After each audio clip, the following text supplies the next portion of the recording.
Hello दोस्तों, आज हम सीडीपी की प्रैक्टिस का पार्ट 16 करेंगे। पिछली वीडियो में हमने प्रैक्टिस 15 तक किया था। आज हम 16वीं प्रैक्टिस करेंगे। और यदि आप इस चैनल को पहली बार देख रहे हो तो लाइक शेयर सब्सक्राइब कर दीजिए, क्योंकि आपका एक एक लाइक ही मुझे अच्छा करने के लिए मोटिवेट करता है। चलिए स्टार्ट करते हैं आज के पहले क्वेश्चन से। पहला क्वेश्चन दिया है कि स्किनर ने आंशिक पुनर्वलन को कितने भागों में बांटा है। A1, B2, C3 और D4। जब हम स्किनर के द्वारा आंशिक पुनर्वलन की बात करें तो उन्होंने 4 बताए हैं। अब 4 कौन कौन से हैं? 4 अब मैं जो बता रहा हूँ आप अपनी कॉपी पर नोट कर लीजिए।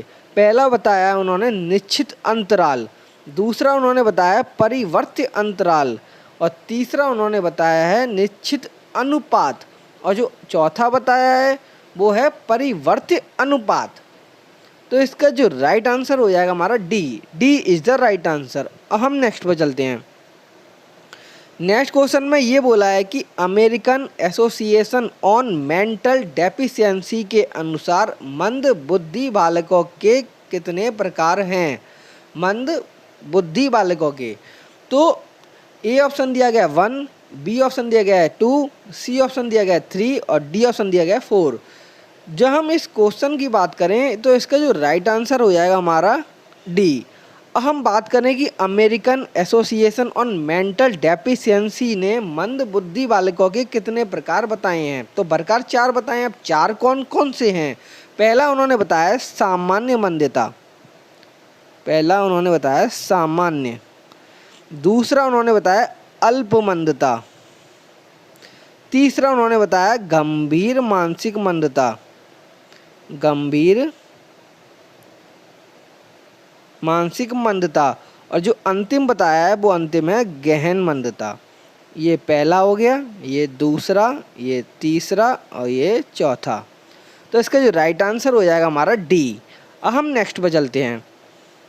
नेक्स्ट क्वेश्चन ये बोला है कि प्रतिभाशाली बालक वे बालक हैं जो 130 प्लस बुद्धि लब्धि रखते हैं। यह कथन किसका है? ए क्रो एवं क्रो, बी स्किनर, सी होविंगहर्ट्स और डी टेलर। जब हम इस कथन की बात करें तो ये कथन क्रो एवं क्रो के अनुसार दिया गया है। क्रो एवं क्रो ने ही बोला था कि प्रतिभाशाली बालक वे बालक होते हैं जो 130 प्लस बुद्धि लब्धि को रखते हैं। तो इसका जो राइट आंसर हो जाएगा हमारा ए इज द राइट आंसर। अब हम नेक्स्ट पर चलते हैं। नेक्स्ट क्वेश्चन जीवन कौशल से संबंधित है। ये क्वेश्चन बहुत महत्वपूर्ण है जो एग्जाम में अक्सर पूछा जाता है जीवन कौशल से पार्ट के अकॉर्डिंग। तो ये क्वेश्चन है कि WHO ने कितने जीवन कौशल बताए हैं? ए 4, बी 8, सी 10 और डी 12। जब हम WHO की बात करें, विश्व स्वास्थ्य संगठन ने जीवन कौशल 10 बताए हैं। तो इसका जो राइट आंसर हो जाएगा हमारा सी इज द राइट आंसर। अब हम नेक्स्ट पर चलते हैं।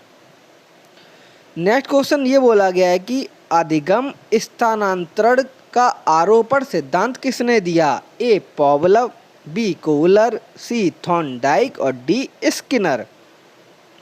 जब हम इस सिद्धांत की बात करें तो ये सिद्धांत कोहलर के द्वारा दिया गया है। उनके सिद्धांत के कुछ अन्य नाम और हैं, जैसे सूझ का सिद्धांत और अंतर्दृष्टि का सिद्धांत। सूझ का सिद्धांत और अंतर्दृष्टि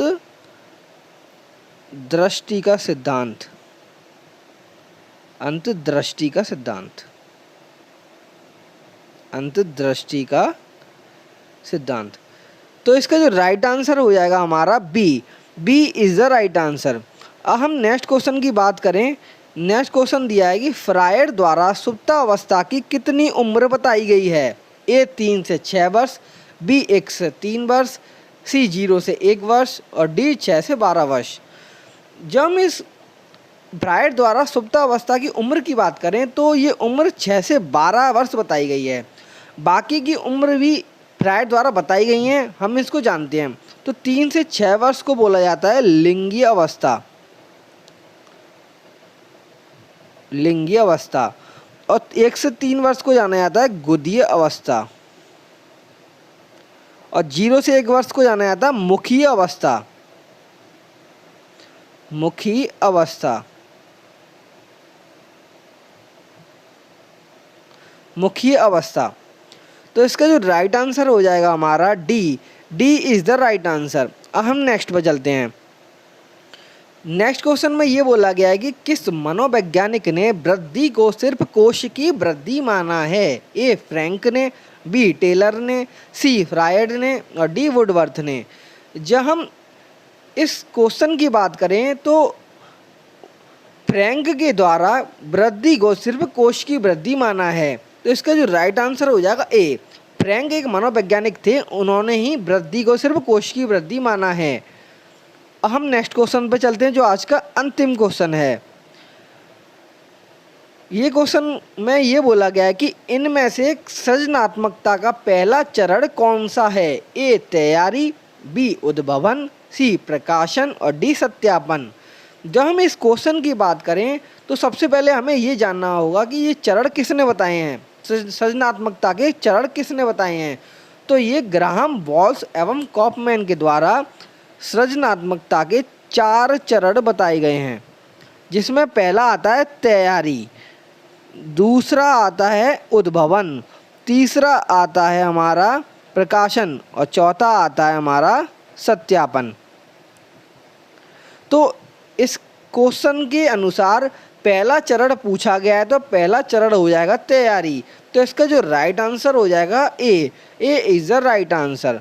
तो मेरे द्वारा आपको आज प्रैक्टिस 16वीं कराई गई है। इसमें मैं प्रमुख 8 क्वेश्चन लेके आया हूँ। यदि आपको ये क्वेश्चन अच्छे लगे हों तो इस वीडियो को लाइक, शेयर एंड सब्सक्राइब करें और इस वीडियो को ज़्यादा से ज़्यादा शेयर करें। And thank you.